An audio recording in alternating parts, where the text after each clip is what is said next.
Thank you. Okay, thank you for coming out this afternoon for this. I'm gratified by the turnout. A couple of technological things to talk about before we get rolling. First of all, you've all been handed when you came in 3D polarizing glasses, and that I need to get these back. So please hand them back to Hunter. He will not let you leave unless he gets them back. We trust you. We haven't counted them, but we do need the things. About the 3D part, yes. Do you put these over your reading glasses? Whatever works for you. Whatever. But it will work either way? It works either way. Yeah. Yeah. If you most of them are marked Ed Shaw on the front. You want that facing out. And I'll explain why in a moment. More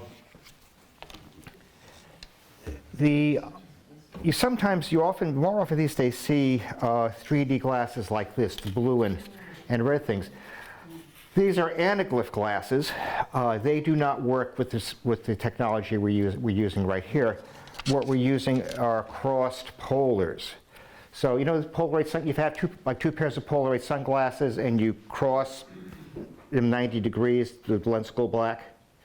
That's the same idea here, only these are Polaroid filters, and they're aligned this way. The projector that I'm using has two lenses on it, and each of those has a Polaroid filter aligned the other way. So it will. So basically, what it's doing is it's putting a divider between your left eye and your right eye, and your brain will merge the rest. Okay. Obviously, they didn't have this stuff back during the Civil War era. And why the 3D cards?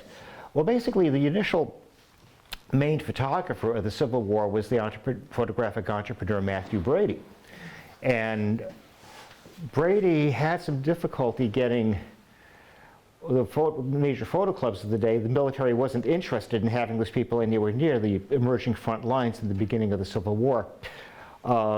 Brady happened to have a good connection with old Fuss and Feathers, and he was able to get Lincoln to sign past Brady with the proviso that no government money was going to go into this. Brady ultimately spent about $100,000 in 1860s money. It's multiple millions in today's money, financing his photographers in the field and the operations involved. And he ultimately went bankrupt in 1873 because of that, and because of his expenditures there and an economic downturn. So the technology so basically what Brady intended to do was to sell stereo cards of many of the scenes. So what it looked like back then, so the gee-whiz parlor technology of the 1860s and onward was the Holmes Bates stereo viewer. And I don't own any Civil War era stereo cards. They've been too expensive for many years. I do own a stereo view of something about as far away from the Civil War as you can possibly get. And this will be passed around during the course of the talk. You can play with it and try it yourself. And again, Hunter will be getting this back, okay? None of you are leaving until this comes back to me. What you do is you go like this, and you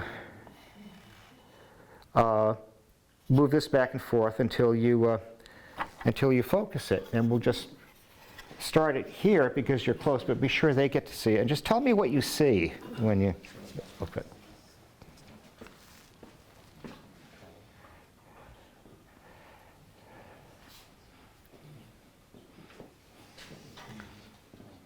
But do you see it now? Have you seen that?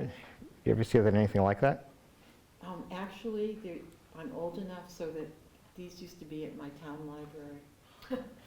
We know. We can get into that too. The technology, enjoy it and pass it around. Okay. Other thing about photography in general at this time, personal views, portrait cards, things like that. A popular form of photography at the time was the carte de visite. or visiting card size photograph. And people, these were very, very popular. People would often have them done. And I'll also pass this around as an example of what an actual Civil War photograph looks like. Okay, this is a woman in civilian dress. How do I know that this is a Civil War era photograph? Because your dress styles and hairstyles, but that's over. Of course, those things last for a decade or better. How do I know? Because believe it or not, the United States did have a stamp tax. There was a tax on photography for a couple of years of the Civil War, and there's a revenue stamp on the back of that card. So I'll pass that around, and you can look. And again, Hunter will be getting that back. Okay, onto the projector. So.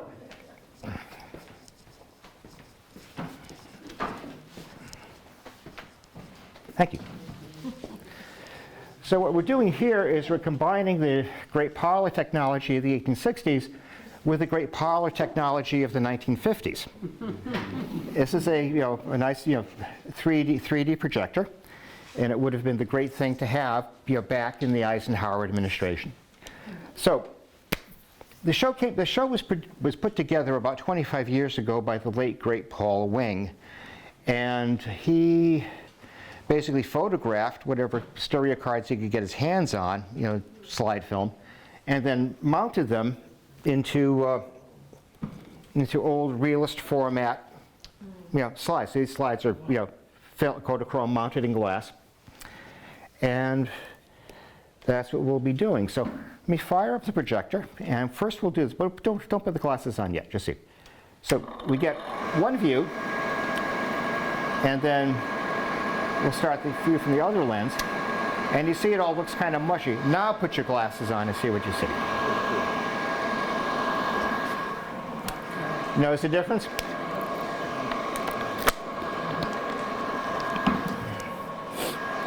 All right, let's get going.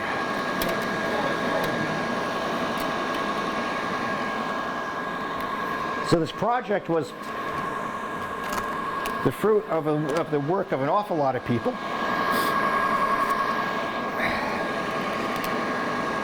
And what I have to do from back here is just keep feeding the slides and occasionally adjusting them. But again, more people. Several of the people involved in this project are sadly no longer with us. But it was a great thing at the time.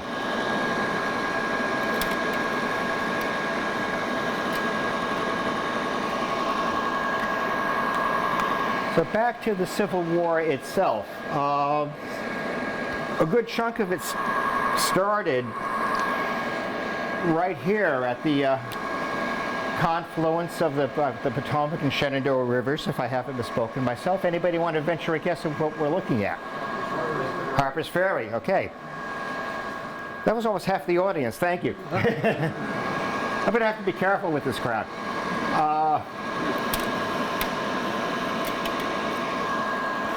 And of course the engine house, and I just dropped a slide, I hope I didn't break it,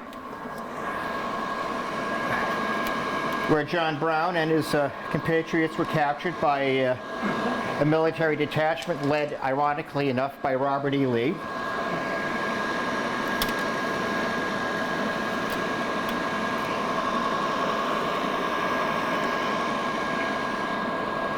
And on to the immediate cause of the late unpleasantness. Anybody want to say what it was about? No? Yeah? Okay.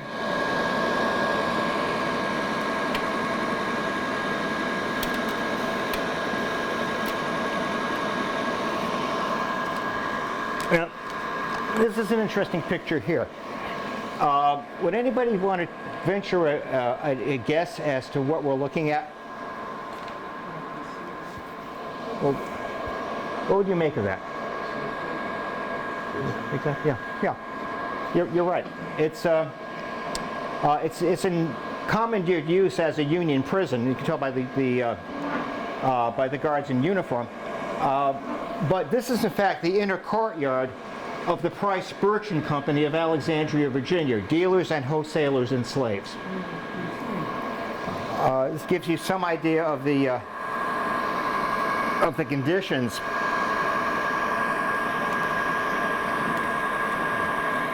Pardon me,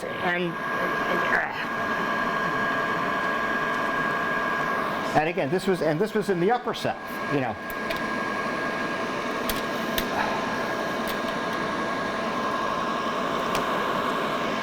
And I have to adjust the projector here.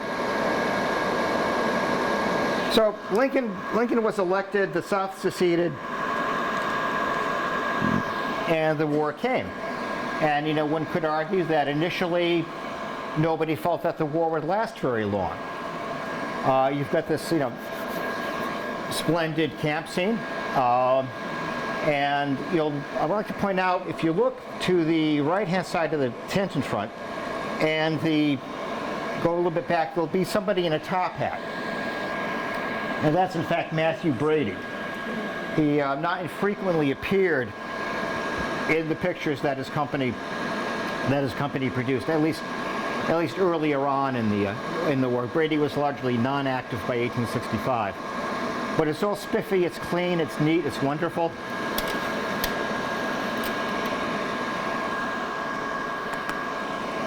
Just to see if there's another wonderful fort picture. I can't look at my notes. I believe that's Fort Totten outside of Washington. But again, beautifully posed picture.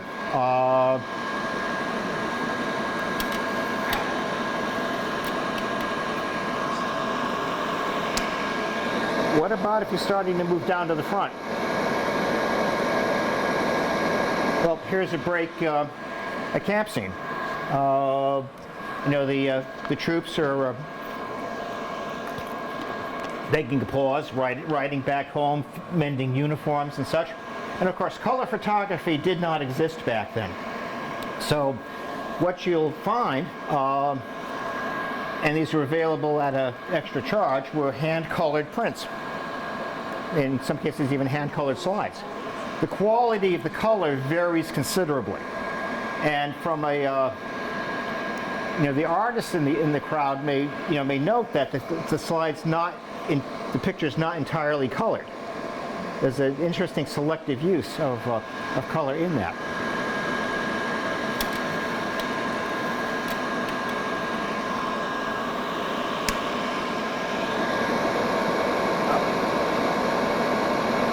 There we go. And another wonderful camp scene. It's a mystery to me exactly what is on the end of that sword. Is that a hunk of meat or something, or what? We don't know. What about the gentleman in the foreground on the camp stool with the pantaloons and the tassel cap? It's an example of a Zouave-style uniform. Again, the uniforms were not particularly standardized in the opening year of the Civil War. And a lot of militia units that came up, came up in their militia Zouave uniforms. In many instances, ending up fighting in their Zouave uniforms, and being in the thick of combat in red pantaloons was probably not the safest thing to wear.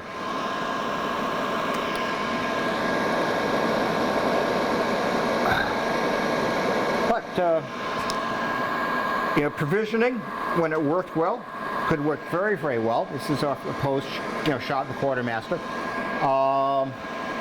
I just love this whole image. I'll have to read the box to you, because if you turn your head to the side, you won't be able to. But it's Army bread, hardtack, Union Mechanic Baking Company. My understanding is that those cases, are rare these days because they were so much chopped up for firewood. But you often see, reproductions of that in reenactment camps. If you weren't satisfied with what the Army had to offer, you could buy extra delights from a sutler. And again, prices though were very, very high.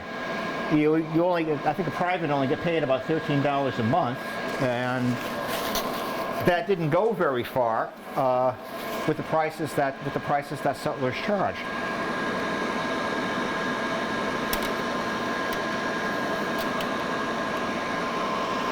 And again, just another another camp scene.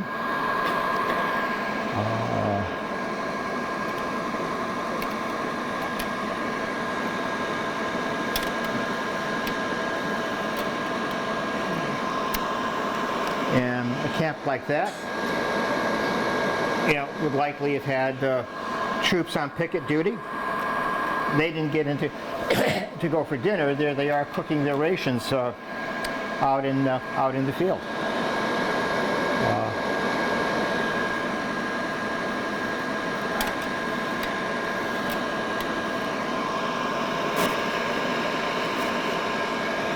This picture is just past that. Whoever hasn't seen this, take that. Okay. Oh, past it. You have? Okay. Yeah. Just pass that back to him, please. Thank you. Sure. So this picture is interesting for a couple of reasons. One, it gives us a good idea of the sort of what the camp furniture of the day was like. Also, nobody is smiling in this image, and that's probably not because of the food. Okay. The photographic technology of the day was something called wet plate collodion. Again, we'll get into more of that in a bit. But the film was the negative material was not very light sensitive. You think of your digital camera and your ISO rating starts at about, you're usually using that at about 200 or so, and you go up from there. And the scale is logarithmic. The ISO equivalent of a collodion emulsion plate was about 3 or less.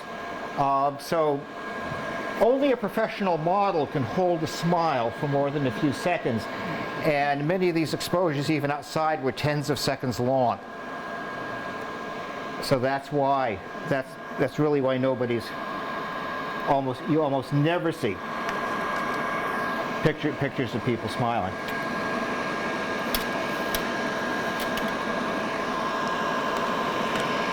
And another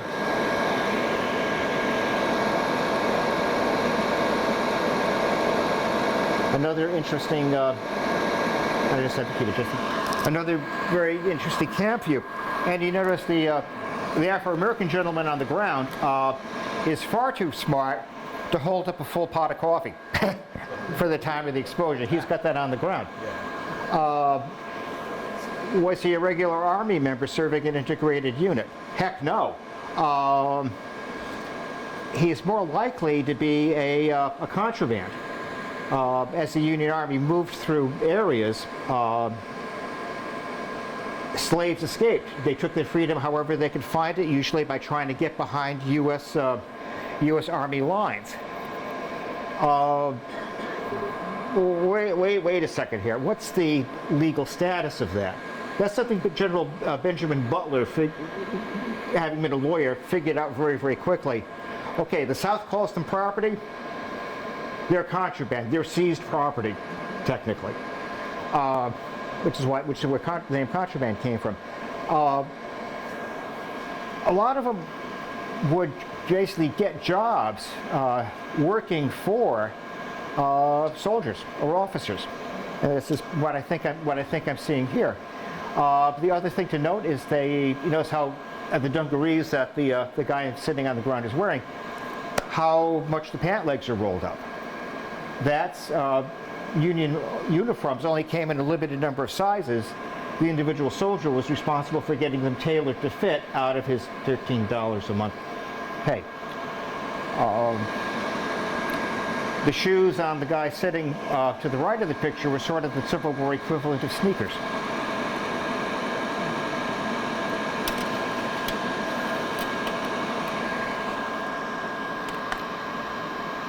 And again, this is a crossing of the Rappahannock, and we'll just use this as a, if I remember that right, and we just use this as an example of people fleeing battle areas, and also an example of me getting my slide order slightly mixed up. But anyway, forgive me. But again, one of the classic pictures of the Civil War that I'm sure you've seen in books or in video. Again, this is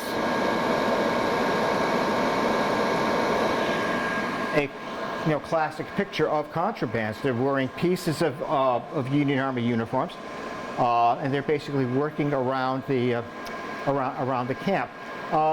Pay a little attention to the short guy who's on the right-hand side of the picture. And if you've ever seen a copy of Alexander H. Gardner's photographic sketchbook of the Civil War, it's a thing of Gardner's own photographs and vignettes. That, I'm very sure that's the guy who appears in the What Do I Want John Henry picture. So,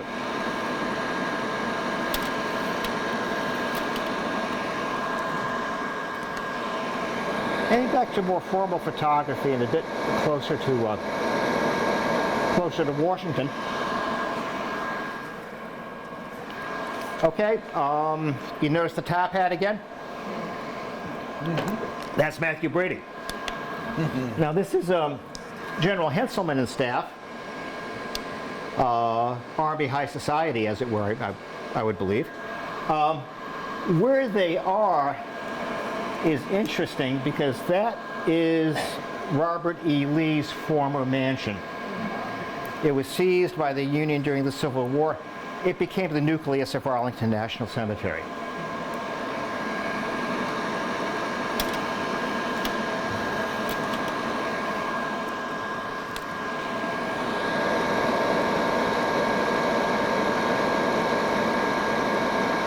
Okay, again, back in the studio, I had mentioned the different quality of hand coloring in the photographs. This is a particularly exquisite example. Just enough color to make it look like a color picture overall, and not too much. This is Pauline. This is a portrait of Pauline Cushman, who gained some degree of notoriety as a spy for the Union. Again, she was found out by the Confederates. She was captured. She was in several days of execution before she was rescued by U.S. troops. U.S. troops taking over the area. Now, I've seen several other images taken during the session. She is not having a bad hair day. What you're looking at is unspeakably sexy by the standards of the 1860s. Like she's just come in, having gotten a number of important Confederate military secrets, by means of which are nothing of your business. Great lady, love her, looked into her. Tragedy what happened to her later on in her life, but she's just one of the great people.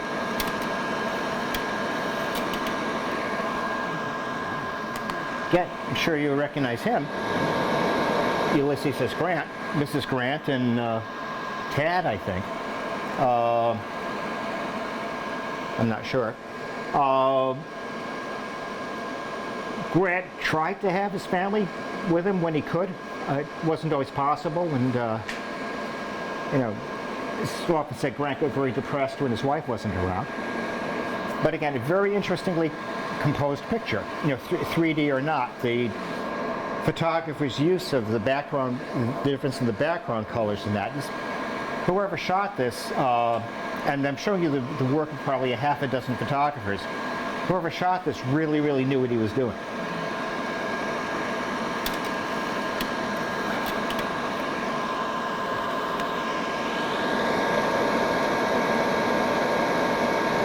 got deeper into the field.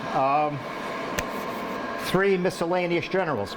I really need to sit down with this thing and figure out someday who they are. There was a massive photographic history of the Civil War done back in the early 20th century that probably has them in there somewhere. I just haven't found them yet. So, or was there somebody currently connected with this museum who was in that picture? We don't know. We'll see.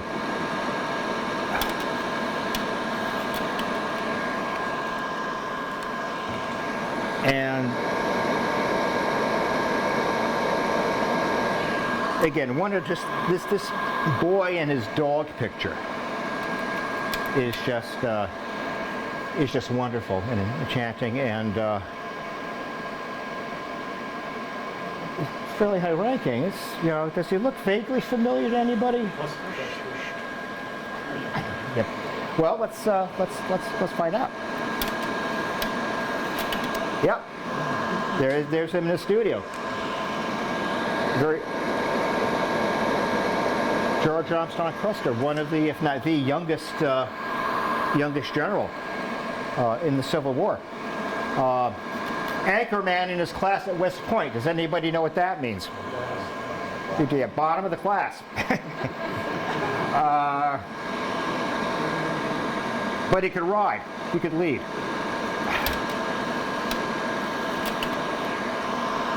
Okay, now,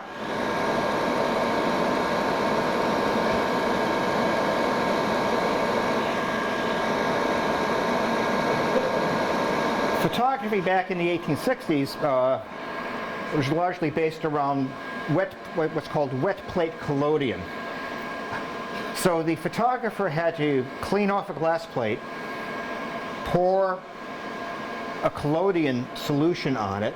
Think of the liquid Band-Aids that you find in pharmacies. That's very similar to collodion.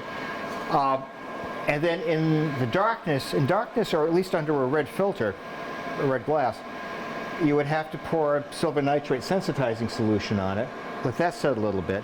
While the plate was still wet, you had to put it in a holder, light-proof holder, get it to your camera, take your picture, and then develop it before the plate dried. Otherwise it'd be ruined. So photographers had to carry their darkrooms with them. How do you do that in the field? This is an example of that. Troops generally called this the what's-its wagon, but this guy would be doing his picture and then taking it right back, getting under the hood, making the thing light tight around him except for the red glass, and develop his negative. And that's what you had to do. That's what you had to do every single time you took a picture. Photographers often worked in pairs.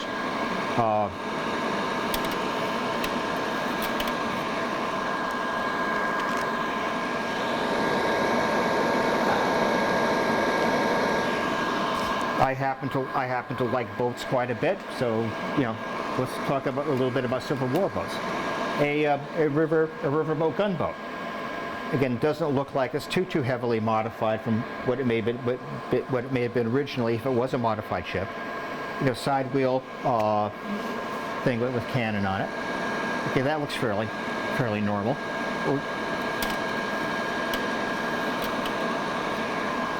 And out to sea,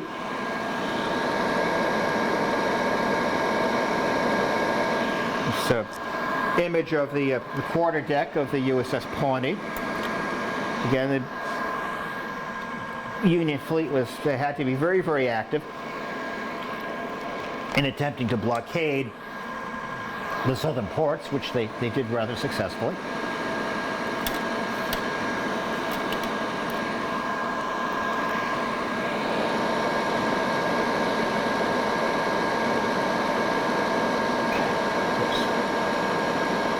And a formal portrait on the Pawnee of Admiral John Dahlgren, very important figure in military technology, the developer of the Dahlgren gun. Notice the smooth seltzer bottle shape to it. Probably the safest of the guns that you could fire. Many artillerymen were badly injured by problems with their own weapons.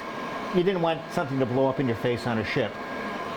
Expensive, but very reliable.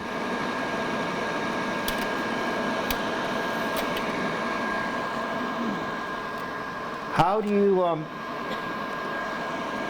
try to defend a ship against the increasing firepower that was coming into use? Initially, ironcladding. This is a photograph of the USS Galena, which was, an early example, which was, clad over the wood. And if you look right behind the muzzle of the first gun, you'll notice where a cannonball went through. If you're going to do ironcladding, you kind of have to go all the way when you're doing it.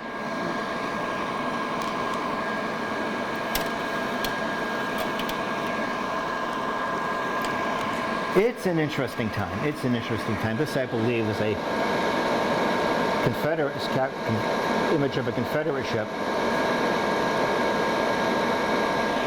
And look in the bow section, okay? Besides the fact that this thing is dual powered, you can run a sail when you didn't have to go fast, change over to steam when you could. The low profile of the hull making this thing hard to hit. And a very, very vicious underwater beak. You could ram and skewer older style ships. In a way, we're going back to old Roman times, a Roman type of naval warfare.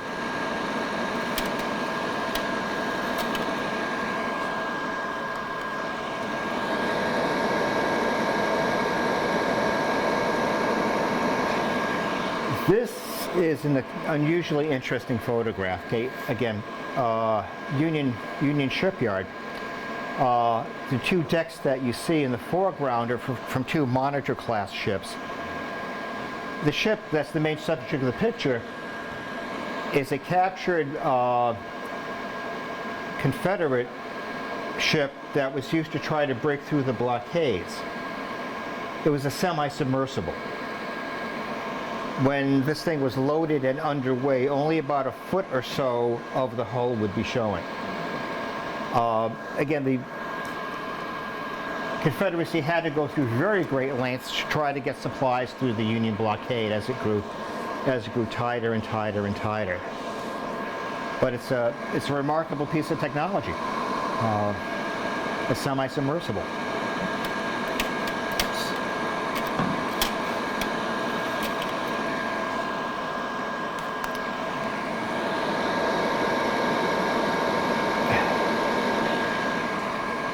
And I'm not even going to ask what this might be, but this is some of the battle damage after the gunfight between the Monitor and the Merrimack, or CSS Virginia. So inside that turret were two Dahlgren guns. Look at how deeply those cannonballs made.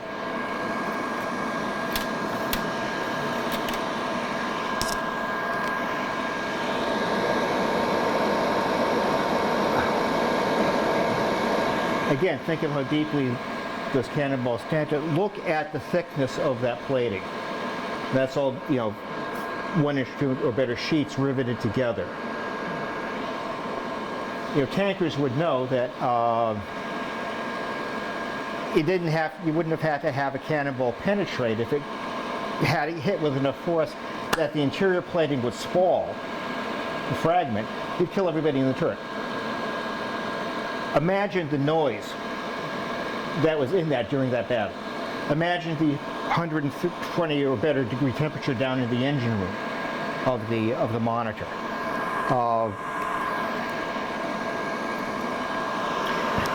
Herman Melville had some thoughts about that.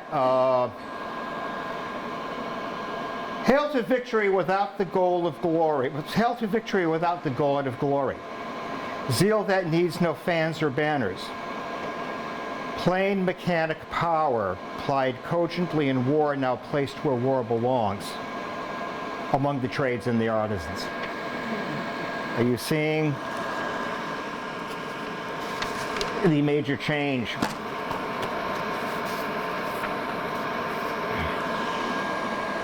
Here.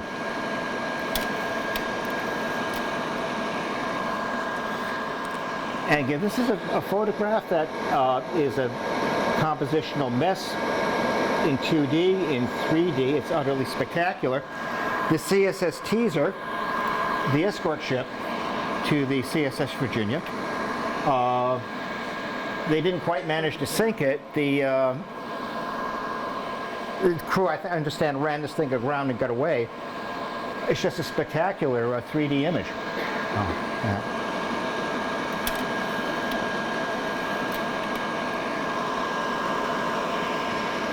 A very important boat that often gets overlooked is the pontoon boat. And they were absolutely essential to the Army getting around in many situations. These things were often done up as kits. You know, a boat would have its own wagon wheels and that, and its anchors and deck planking and stuff like that all stored in it. You would move it to where you needed to, take that stuff off, or stow it in the boat, put the boats down, put the planking down, go over. This sort of thing was so important that different technologies were trying to improve it, such as even trying to make gutter percher inflatables pontoon boats, or corrugated iron pontoon boats that you could stack and nest together for transport. Both of those tend to sink with 1 or 2 bullet holes in them. That's not the case with wood. So the good old style, and you see these are this. You can't underestimate the importance of this thing, humble though it may be compared to the other technologies I've shown you.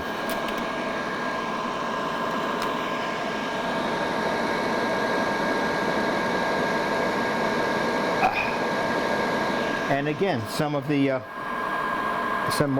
the weaponry. This is a Confederate example, and again, I keep mentioning Matthew Brady and Alexander Gardner. They were Southern photographers. I believe Osborne and DeBeck, if I'm remembering correctly, who were also very, very accomplished photographers and did quite a bit of work, much of which was accidentally destroyed when Sherman went through the South. But again, canister shot. Basically turns that thing into a gargantuan shotgun against attacking troops.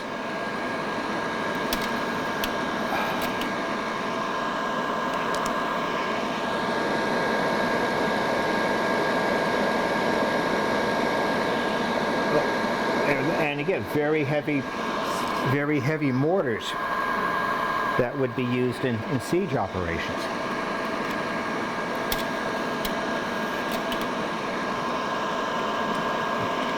That's some of the big stuff. This is some of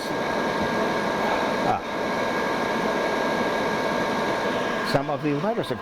It's a beautiful, just picture of an ordnance yard, and gives you a good example of the variety of things available.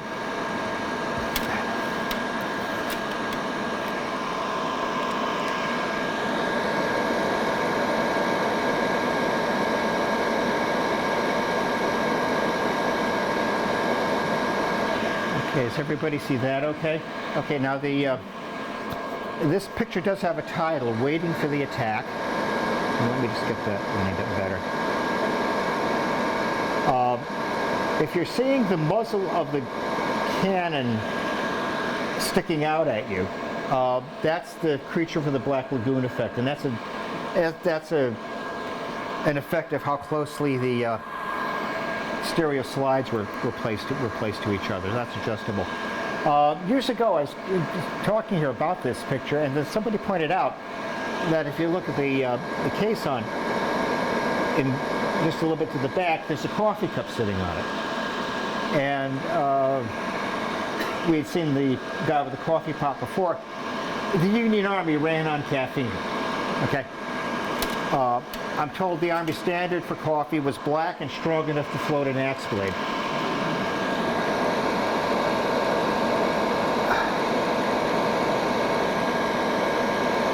And I'm sorry if this is a little bit, I'm having trouble adjusting the slide. But again, and again, field artillery.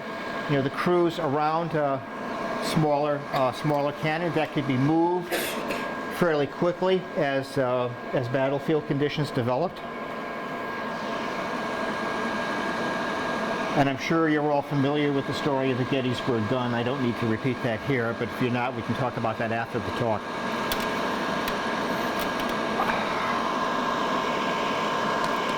And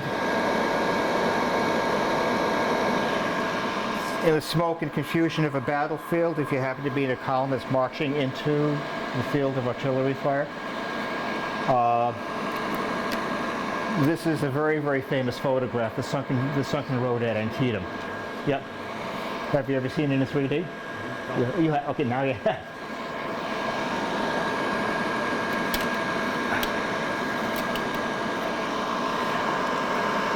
Okay, we all know about Antietam, one of the bloodiest battles in American history. And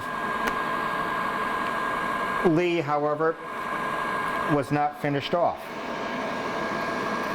I mean, to be fair to McClellan, he had his hands full with casualties. But this is taken approximately 2 weeks or so after Antietam. Lincoln came out to the area. Yes, Lincoln and McClellan, Lincoln is not happy. He is not happy that Lee was not finished off. And you can just feel, I know, even with people having to stand and hold a pose for, 30 seconds to a minute or so, you can feel the tension in this picture. Again, so there's a lot more to photography than snapping a picture, and these things were, many of the finer examples were very, very carefully thought out and composed. But you can just feel it. You can just feel it here.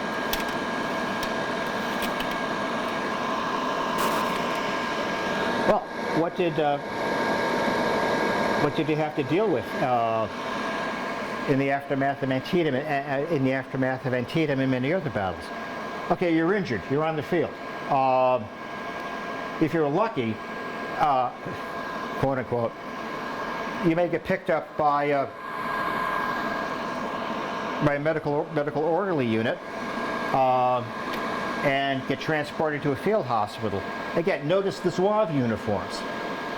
Again, so this is probably, you guys are originally a militia unit, I would guess, who are now working as a medical unit.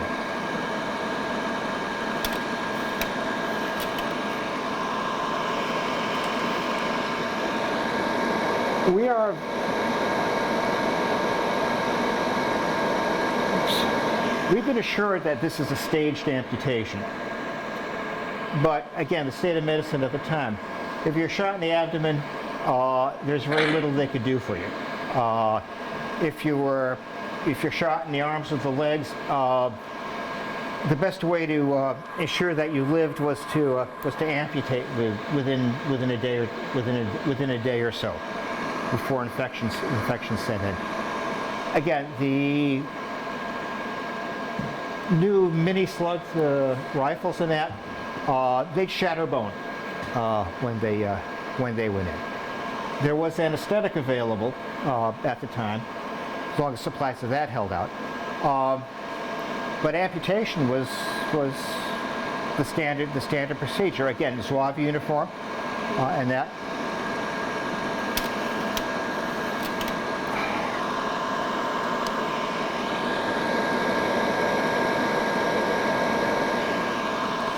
And the medical department got bigger and bigger. This is the dedication of a new Army hospital. I'm not sure which one, but essentially what you're seeing coming out of the Civil War, the Sanitary Commission and such, are the beginnings of the VA system and the pavilion style hospital.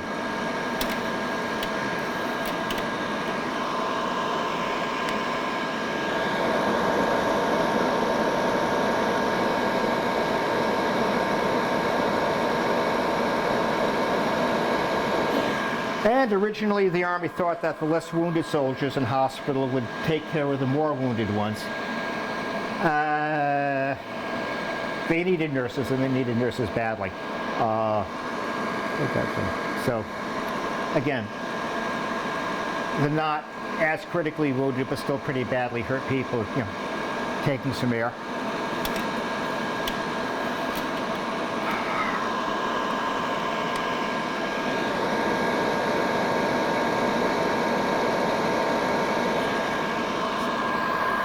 But getting to hospital, getting the amputation in time wasn't a guarantee.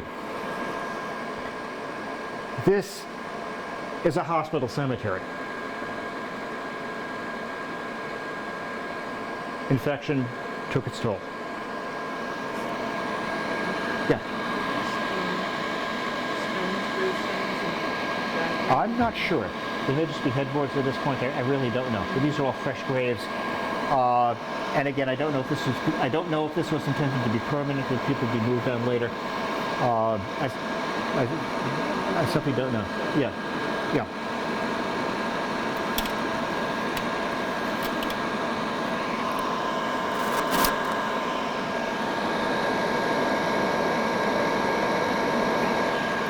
And again, this is Matthew Brady again, a little later in the war, on the outskirts of Gettysburg.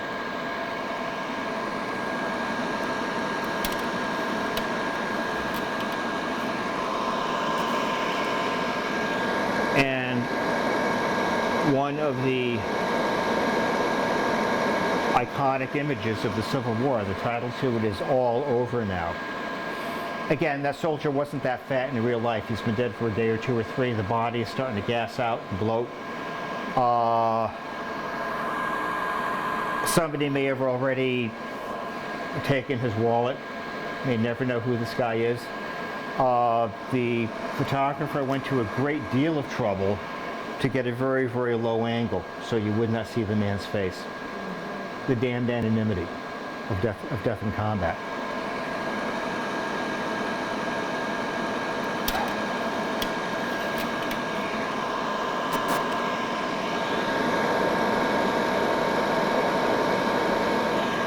And another picture from the Civil War that I'm sure you've seen many times,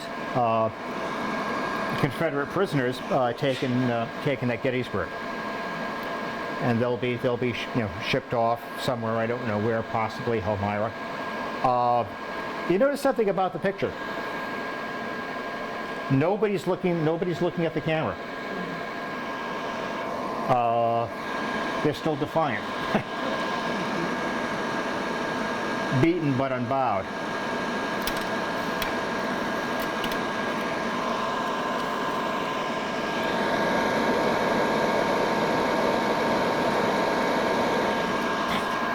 So remember I told you that photographers had to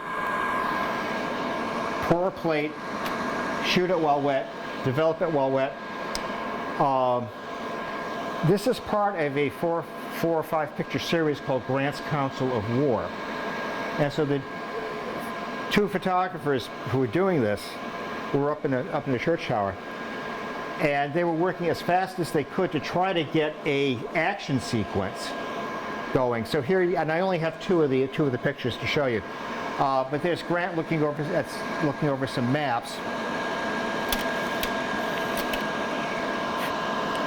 and then he sat down and.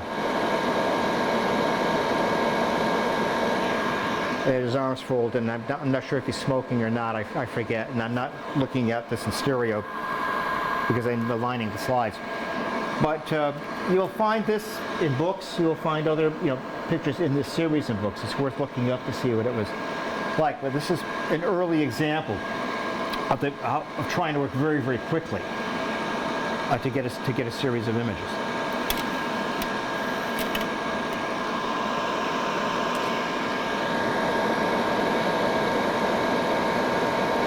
And again, we certainly don't need to ask who this is. It's something, we've all seen General Sherman before, but have we seen him in 3D? There was shot, again, this would be a popular picture. It would be something that would sell very well as a 3D color. It makes a lot of sense.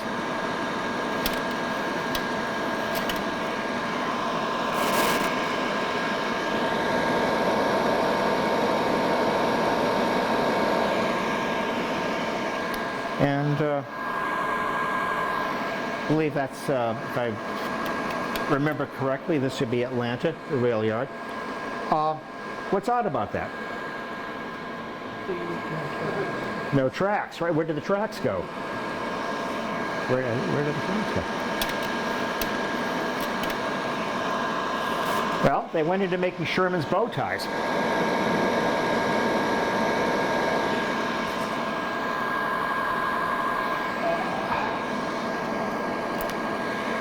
And you could just imagine the amount of work that was, paralyzing the South. They get them, they pull them up, they heap up the ties, put the rails on top, set the ties on fire to melt or warp the iron rail.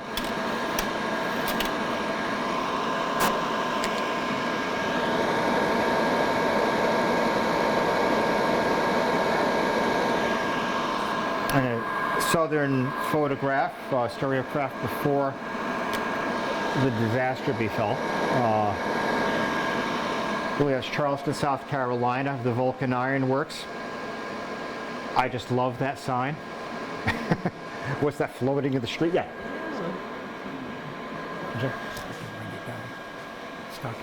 Okay, sure, okay. So let's just keep going through, okay. And again, moving, what happened with Charleston? Moving a parrot rifle into position.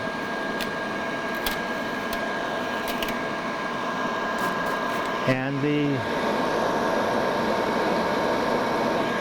again, the aftermath there.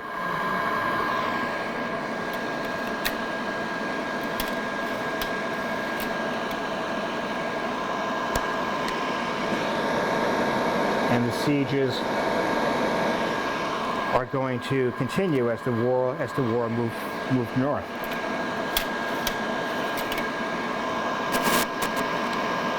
I showed you a mortar before, and I present to you the Dictator. A mortar so heavy that they had to build special rail spurs to move it into position. The Siege of Petersburg. Fort Hell, on the Union side, and Fort Damnation on the Confederate side.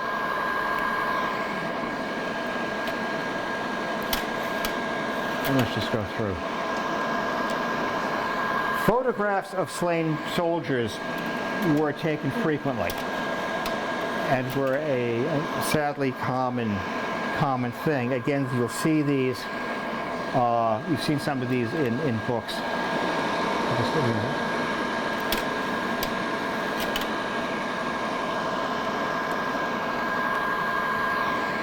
And again, the trashed train station, can be splendid image, a mess in 2D, spectacular in 3D. Matthew Brady again.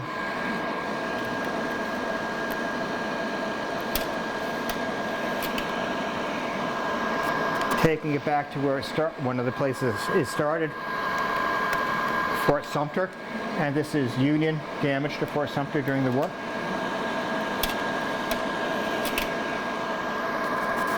The rededication of Fort Sumter that happened ironically on the same day that Abraham Lincoln was assassinated. And I've got the slide in the wrong position, but we'll end it right there. Okay, thank you.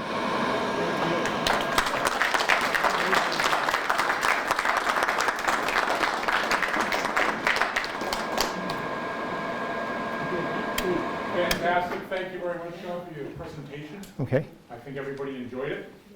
And it's an interesting thing because these photographs were taken for so long ago. Yeah. Again, folks, thank you for coming in.